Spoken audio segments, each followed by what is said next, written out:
Okay. तो आज हम प्रूव करने की कोशिश करेंगे कि गॉड एग्जिस्ट करता है या नहीं। और अगर गॉड एग्जिस्ट करता है तो क्या वो अंधविश्वास के संग एग्जिस्ट करता है, और अगर गॉड एग्जिस्ट नहीं करता तो हम गॉड में बिलीव क्यों करते हैं? क्या गॉड खुद एक अंधविश्वास है? और अगर आप गॉड में बिलीव ना करो तो क्या मोरालिटी इन सब का कोई बेस नहीं रहेगा? क्योंकि ये कांट का क्रिटिसिज्म था कि अल्टीमेट गुड के लिए गॉड जरूरी है। अच्छा, शुरू करते हैं कि भगवान एग्जिस्ट करता है। कुछ लोग बोलते हैं कि रिलीजियस लोग आजकल ये आर्ग्यूमेंट देने लगे हैं, आजकल ही काफ़ी पहले से, कि एक डिज़ाइन आर्ग्यूमेंट है कि दुनिया इतनी कॉम्प्लिकेटेड है, हर चीज़ का एक मेथड है, तो किसी ने तो बनाए होंगे ये मेथड।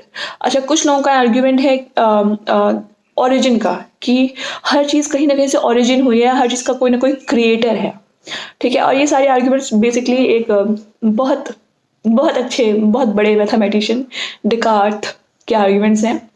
और डिकार्ट ने कभी नहीं कहा कि ये वाले रिलीजन का गॉड एग्जिस्ट करता है और वो वाले रिलीजन का गॉड एग्जिस्ट नहीं करता है, बल्कि क्रिश्चियनिटी के लोग ही उनके पीछे हाथ धो के पड़ गए थे। क्योंकि जिस तरीके से वो चाहते थे कि लोगों को गॉड समझ में आए, जो सजा देता है, जो अगर चर्च की बात ना मानो तो कुछ भयंकर हो सकता है उनके संग आफ्टर लाइफ में, तो उस तरह की गॉड को अगर आप नहीं मान रहे हो, अगर आप एक लॉजिकल डिडक्शन करने की कोशिश कर रहे हो जिसमें अल्टीमेटली फ्लॉज थे, डिकार्ट के आर्ग्यूमेंट्स में भी फ्लॉज थे, ठीक है, तो अगर आप उस तरीके की गॉड मानने की कोशिश कर रहे हो तो थोड़े टाइम के लिए आप गॉड को मानोगे, और फिर थोड़े टाइम में ऐसा होगा कि आप उन आर्ग्यूमेंट्स के फ्लॉज भी एक्सेप्ट करना सीखोगे, बिकॉज अल्टीमेटली आप गॉड को मान रहे हो या नहीं मान रहे, आप लॉजिक को मान रहे हो। अगर आप लॉजिक को मान रहे हो तो एक हद आती है जिसमें आप किसी चीज़ को पूरी तरह से अपनाना शुरू करते हैं, और वहाँ पर फिर जिस चीज़ में लॉजिकल फ्लॉज होंगे आप वो भी मानना शुरू करोगे कि यार इसमें तो लॉजिकल फ्लॉज हैं, ये चीज़ तो पूरी तरह से वैलिड नहीं है। ठीक है, तो रिलीजन को सबसे बड़ा खतरा लॉजिक से यही रहता है, या फिलॉसफी से यही रहता है, कि अगर लोग भगवान को समझने के बाद भगवान मानना शुरू करेंगे तो हो सकता है कि या तो धर्म के नाम पे जो शोषण होता है वो नहीं हो पाएगा, क्योंकि अगर आप समझ करके किसी चीज को मान रहे हो तो फिर उसमें आपको किसी और के अथॉरिटी की जरूरत नहीं है, फिर आपको रिलीजन की अथॉरिटी की जरूरत नहीं है गॉड को मानने के लिए, फिर वो कोई भी रिलीजन हो। और इसमें सारे रिलीजन्स का ना भट्टा बैठ जाता है। उसमें होता क्या है ना, कि अगर आप इस तरीके के प्राणी हो ना तो आपके पीछे सिर्फ एक धर्म के लोग नहीं पड़ेंगे, हर धर्म के लोग पड़ जाएंगे। अगेन, ओ माई गॉड की जो एक ओ माई गॉड एक जो मूवी थी परेश रावल की, वो इसी पे बेस्ड थी। उस एक इंसान के पीछे हर धर्म के लोग फंस गए, फंस भी नहीं गए, पड़ गए, हाथ धो के पड़ गए कि अब तो हम तुम्हें छोड़ेंगे नहीं। वो इसीलिए क्योंकि हर धर्म का धंधा फिर बैठ जाता है। अच्छा, उसमें अब क्या है कि गॉड एक सपोर्ट सिस्टम होता है। ठीक है, आप एक एक्सपेरिमेंट करके देख लेना, या बचपन का वो वक्त ध्यान करके देख लेना जब आपके पास सब थे, जब आपकी एक आंसू पे आपको कुछ मिल जाता था, या फिर अगर आप बहुत गरीब हैं, जो कि इंडिया में नेचुरल पॉसिबिलिटी है, मैं खुद बहुत अमीर नहीं हूँ, मैंने बहुत रोना धोना किया भी है, और एज ए गर्ल तो आपको बहुत दिखेगा कि आप कितना भी रोना धोना कर लो, एक टाइम के बाद आप पे जो बंदिशें लगनी शुरू होती है, आहा आहा।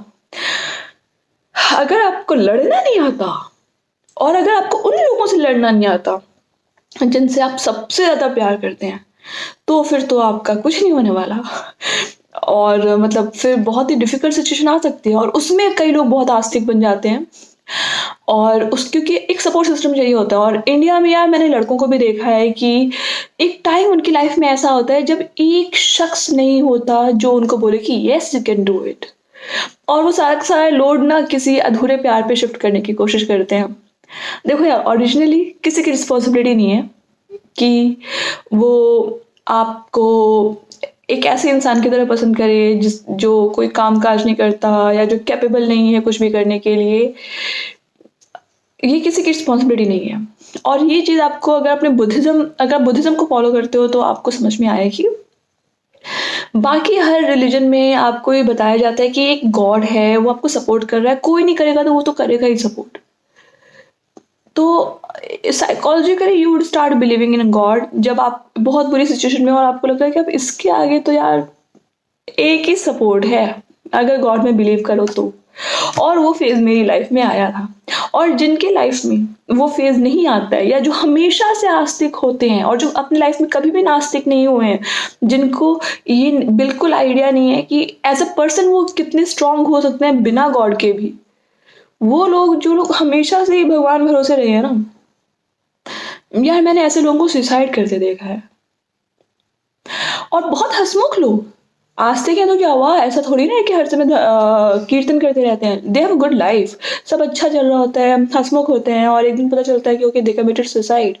क्योंकि जिंदगी आपको वो मजे चखवाएगी जो मतलब आप सोच रहे हो कि आपकी लाइफ में तो ऐसा हो ही नहीं सकता। मुझे लगता था यार, मुझे हमेशा से लगता था कि आई एम वेरी लकी, और मुझे अभी भी लगता है। बट जिन लोगों ने मुझे बहुत करीब से देखा है, वो लोग, उनकी आंखें मेरी आंखों से ज़्यादा बड़ी हो जाती हैं जब वो ये देखते हैं कि यार मैं एफर्ट कितना डाल सकती हूँ। और दे वुड टेल मी कि यार सुरैया, तुम जितना एफर्ट डाल रहे हो अपने इस कोर्स में या अपनी इस जॉब में या फिर जो कुछ मैं कर रही होती हूँ उसमें, उस वक्त जो मेरा कलीग होता है, उनसे मुझे सुनने को मिलता है कि यार तुम जितना एफर्ट डाल रहे हो उतना दूसरे डाल रहे हैं क्या, तुम इतना क्यों कर रहे हो। और कुछ लोग उसमें ये भी सोचते हैं कि यार कुछ होगा वेस्टेड इंटरेस्ट, टीचर्स को इम्प्रेस करना होगा या कुछ और, बॉस को इम्प्रेस करना होगा। नहीं नहीं, तो वो होता है कि अगर आपका सेल्फ रिलायंस है तो ऑफ कोर्स आप एफर्ट डालोगे। बट मेरी लाइफ में भी वो फेज आया था जब मैंने ये देखा था कि यार और तो कोई सपोर्ट वैसे भी नहीं करेगा। अच्छा ठीक है, वो हो गया। अब आप ये सोच के देखो कि जब आपके पास कोई सपोर्ट सिस्टम नहीं है और उस टाइम पे आप कुछ अचीव करने की कोशिश कर रहे हो,